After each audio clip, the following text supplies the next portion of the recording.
দীর্ঘ 15 কিলোমিটার রাস্তার কাজের শুভারম্ভ করলেন রাজ্যের মন্ত্রী তথা গোয়ালপুকুরের বিধায়ক গোলাম রব্বানী। গোয়ালপুকুর ব্লকের ঝলঝলি থেকে শোলপাড়া অবধি রাজ্যের মন্ত্রী তথা বিধায়ক গোলাম রব্বানী বলেন, মুখ্যমন্ত্রী মমতা বন্দ্যোপাধ্যায়কে ধন্যবাদ, তার কাছে রিকোয়েস্ট করেছিলাম এবং সেই রাস্তা আজ তৈরি হচ্ছে। প্রায় 8.5 কোটি টাকা ব্যয়ে অনুমান দীর্ঘ 15 কিলোমিটার রাস্তা তৈরি করা হবে। দীর্ঘদিন ধরে এই রাস্তা বেহাল দশা ছিল। এই রাস্তা মেরামতের ফলে 5টি অঞ্চলের মানুষের সুবিধা হবে। এলাকার সাধারণ মানুষ বলছেন, দীর্ঘদিন ধরে রাস্তার বেহাল অবস্থা, বর্ষাকালে আরও খারাপ হয়, তবে রাস্তার কাজ হলে ভালোই হবে। অপরদিকে জেলা পরিষদের সদস্য গোলাম রসুল বলেন, দীর্ঘদিন ধরে এখানে মিটিং করতে আসলেই এলাকার লোক বলতেন রাস্তার কাজ কবে হবে। মাননীয় মুখ্যমন্ত্রী এলাকার বিধায়ক গোলাম রব্বানীকে ধন্যবাদ এই রাস্তার কাজের জন্য। পাশাপাশি তিনি এও বলেন, ঠিকাদার সংস্থা কাজ শুরু করে দেবে এবং কাজ যেন না আটকায়।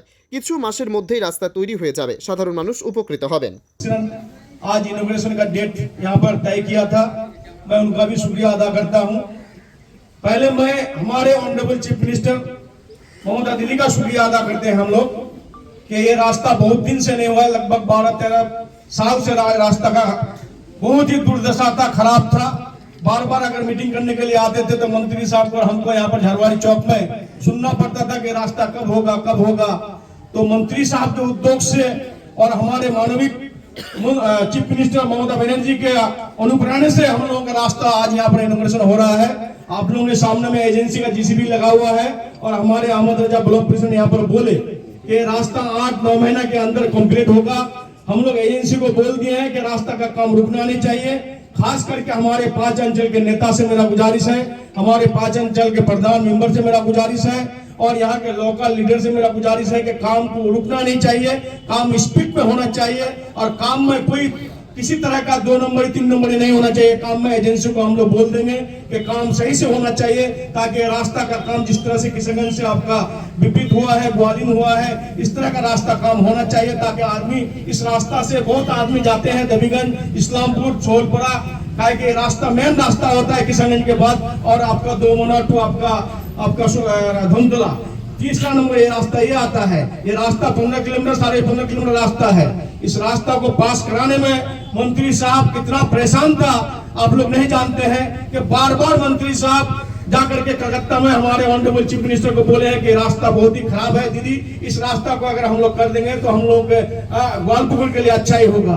तो खास करके मैं मंत्री साहब का शुक्रिया अदा करता हूं कि इस रास्ते को 8.5 करोड़ में सैंक्शन करवाए हैं और रास्ता का काम बहुत ही अच्छा होगा। ज्यादा नहीं बोल करके, क्योंकि फिर इफ्तार का टाइम है, वहां पर हम लोग धर्मपुर अंचल में इफ्तार में भी जाना है। लेकिन मैं एक चीज बोलना चाहता हूं हमारे ग्वालपुकुर के जनता से, ग्वालपुकुर के अवाम से, ग्वालपुकुर के लीडरान से कि देखिए भाई, एमएलए का काम, मंत्री का काम, जिला परिषद का काम, ग्राम पंचायत के काम, पंचायत समिति का काम आप लोग रिवेंजरी बना के भेजते हैं, काम करने के लिए भेजते हैं, लेकिन घर में सोने के लिए नहीं भेजते हैं। लेकिन जिस एमपी को आप लोग, जिस एमपी का कैंडिडेट को आप लोग वोट दिए थे, चाकलिया के प्राक्तन एमएलए को, वो खुद बोल रहे थे 2021 के इलेक्शन में कि एमएलए का काम रास्ता बनाना नहीं है, एमएलए का काम हॉस्पिटल बनाना नहीं है, एमएलए का काम कॉलेज बनाना नहीं है। तो एमएलए का काम क्या है आप लोग बताइए। पहले हम आप लोगों से गुजारिश करते हैं कि एमएलए का काम क्या है, बोलिए एमएलए का काम क्या है, आप लोग बोलिए। घर में सोने का है क्या, बोलिए भाई, जवाब देना चाहिए। ऐसे नेता को जवाब देना चाहिए। ग्वालपुकुर के अवाम को गुमराही में ले जाते हैं, ग्वालपुकुर के जनता को गुमराही में ले जाते हैं ऐसे भाषणबाजी दे करके। जिस तरह से एमपी का सीट हम लोग हरा दिए, कुछ वोट हम लोग माइनस करके, भाई समझिए। अरे यहाँ का पैदाइश है, यहाँ का मंत्री, यहाँ का एमएलए ग्वालपुकुर का काम करेगा। आज ग्वालपुर का काम साबित करके बता दिया। जैसे आपका किशनगंज का रोड, ये सद्दाम भाई यहाँ पर मौजूद है। एक दिन ठेके में मंत्री साहब अभी बोल रहे थे कि एक टोटो को लगा करके बीच में लोधन चौक में धक्का मार रहा था। उस नेता से मेरा गुजारिश है कि और भी नेता यहाँ का है, बीजेपी का सांसद है, यहाँ पर कांग्रेस का भी मंत्री रह चुका है, एमएलए रह चुका है, यहाँ का वामपंथ का भी मंत्री रह चुका है। एक काम का नाम बताइए ना आप लोग, एक रास्ता का नाम बताइए, बता नहीं पाएंगे। और लेकिन पीछे शिकायत करने में आगे रहते हैं। ऐसे आदमी से आप लोग सावधान हो जाइए, क्योंकि ग्वालपकोर का फ्यूचर को खराब करना चाहता है, ग्वालपकोर का माहौल को खराब करना चाहता है। इसलिए आप लोगों से गुजारिश है कि जो काम करेगा उसका सराहना करना चाहिए, उसका तारीफ करना चाहिए। जो कि नहीं काम करेगा उसी के पीछे अगर भागते रहेंगे तो फिर ग्वालपकोर का हालात इसी रास्ता का जैसा रहेगा। इसलिए आप लोगों से मेरा गुजारिश है कि ग्वालपकोर को आगे ले जाने के लिए मंत्री साहब का हाथ को मजबूत करना पड़ेगा। हमारे चीफ मिनिस्टर ममता दीदी का 2026 में हाथ को मजबूत करना पड़ेगा। ये जो है PNRD के SRDS से हो रहा है, और हम जो है हमारे ऑनरेबल चीफ मिनिस्टर ममता बंदोपाध्याय को हम धन्यवाद देते हैं, क्योंकि हमने डायरेक्टली उनको रिक्वेस्ट किया था और हमारे रिक्वेस्ट को, हमारे इलाके के रिक्वेस्ट को उन्होंने सुना। और सुन करके पंचायत मिनिस्टर हमारा उदीप मजूमदार साहब हमको बुला के बोला कि ये रास्ता जो है ऊपर से आया है, ये रास्ता CMO से आया है, ये रास्ता आपका करना ही पड़ेगा। आप शायद रिक्वेस्ट किए थे, उन्हें हाथ से रिक्वेस्ट किए थे हम, अगर हो जाता है तो हमारे 5 पंचायत के लोग जो है काफ़ी खुश हैं। कितने की लागत से बनेगी? ये 8.5 करोड़ के लागत से बनेगी। कितना किलोमीटर? ये कितना किलोमीटर है? 15 किलोमीटर।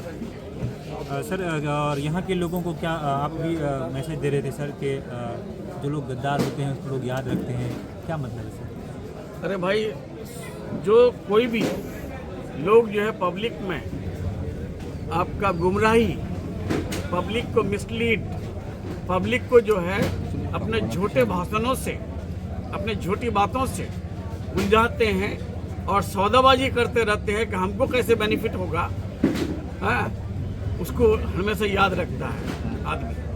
क्यों कि एक दिन आया था एक स्टेटमेंट सुमिंदु बाबू का, कुछ लोगों का नाम लिया था।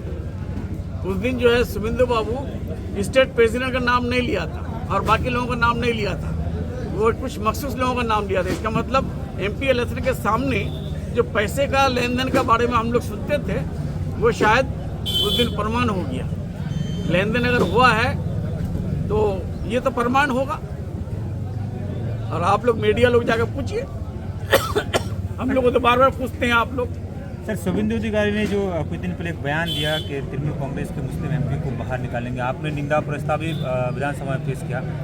उसके बाद आपकी पार्टी के जो लॉ एंड ऑर्डर की जो असेंबली की कमेटी है उसमें शोकोज कर दिया आपके एक MLA को, क्या कहेंगे सर? देखिए, सबसे बड़ी बात है, जहाँ निंदा प्रस्ताव हम लेके आए थे 12 तारीख को मेरे ख्याल से शायद, तो उस दिन हमारे मुख्यमंत्री ऑनरेबल चीफ मिनिस्टर वो भी आई। आने के बाद जो है उन्होंने अपने बातों में, अपने स्पीच में सारा चीज़ क्लियर कर दिया। ये हिंदुस्तान है, ये डेमोक्रेसी है, यहाँ संविधान चलता है, यहाँ कॉन्स्टिट्यूशन ऑफ इंडिया जो है, कॉन्स्टिट्यूशन जो है यहाँ माना जाता है, आइन और रूल्स ऑफ लॉ माना जाता है। इसलिए सुमित जो बोला है वो गलत बोला है, और उसके खिलाफ हमारे लोग जो है, कुछ लोग केस किए हैं, केस करेंगे उसके खिलाफ। लेकिन केस भी करने से ऑनरेबल हाई कोर्ट को सिक्योरिटी ना किया उसको दिया हुआ है, सुरक्षा कागज ना किया दिया हुआ, जिसकी वजह से FIR भी नहीं कर सकता है। तो इस तरह का अभी हालात है देश में। इसलिए कह रहे हैं आप लोगों को कि रब्बानी कैसा जिंदा रहेगा इस देश को, जो है 1 लाख, 1.5 लाख, 2 लाख साल जिंदा रहना पड़ेगा इस देश को, इस संविधान को, इस पार्लियामेंट को, इस असेंबली को। इसलिए इन्फिनिटी के तौर पर रहेगा। आदमी को सोच समझ के जो है फैसला करना चाहिए, इमोशन में, जज्बात में आके फैसला नहीं करना चाहिए। जब बोले सर हाई कोर्ट में केस FIR नहीं हो रहा है, तो क्या तृणमूल कांग्रेस या government of West Bengal Supreme Court जाएगी शुभेंदु अधिकारी के विरुद्ध? अभी तो हाई कोर्ट का मामला तो आप लोग देख ही रहे हैं। जज जो है रिजाइन करके MP का इलेक्शन फाइट करता है, जज जो है रिटायर हो जाता है, उसके बाद सुप्रीम राज्यसभा का मेंबर हो जाता है। एक जज सुप्रीम कोर्ट का चीफ जस्टिस रहने के बाद अगर वो राज्यसभा में जाए, इससे शर्मिंदगी की बात हो सकती है।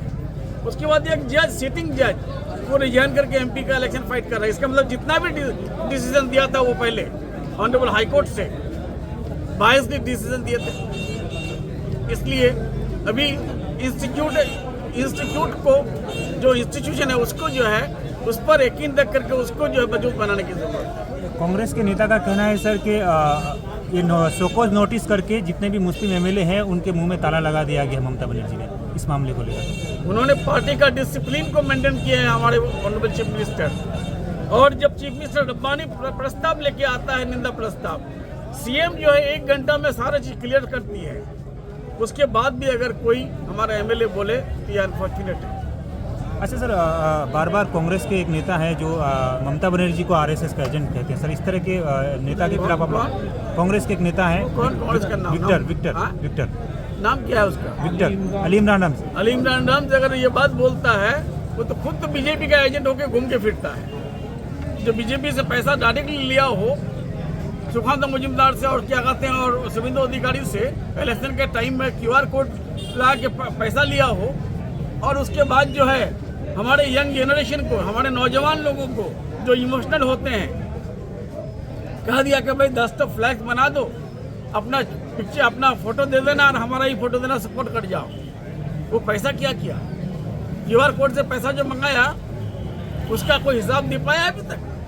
उससे हिसाब लो ना तुम।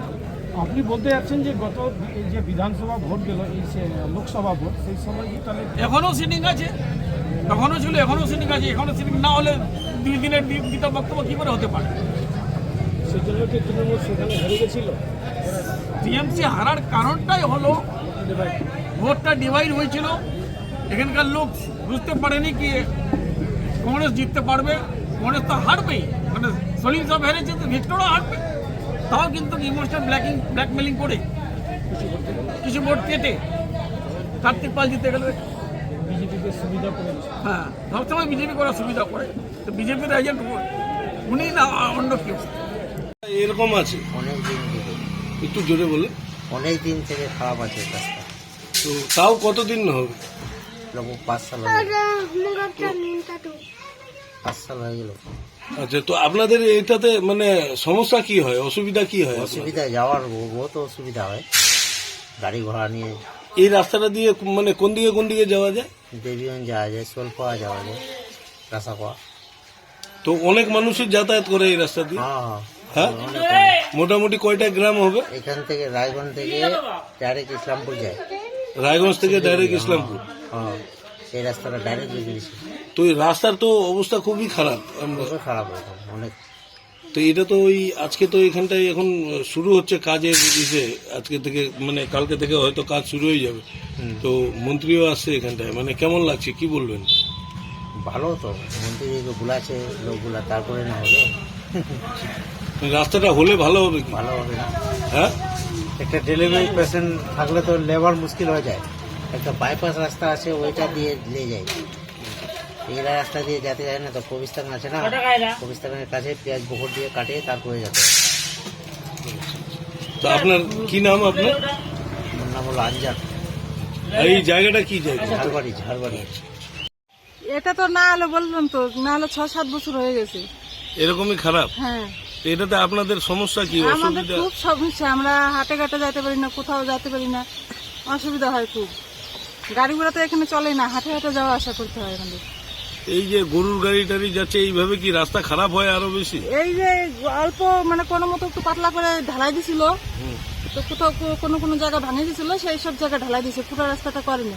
তো এখন তো শুনতে পাচ্ছি যে রাস্তাটা আবার হচ্ছে নতুন করে, তো কেমন লাগছে আপনাদের? নতুন হলে তো আমাদের খুব ভালো হবে, আমাদের যাতায়াতে খুব সুবিধা হবে। আচ্ছা, কি নাম আপনার? আমার নাম হলো ফুলি বিশ্বাস। আপনি কি করেন? আমরা গৃহস্থী করি। আচ্ছা।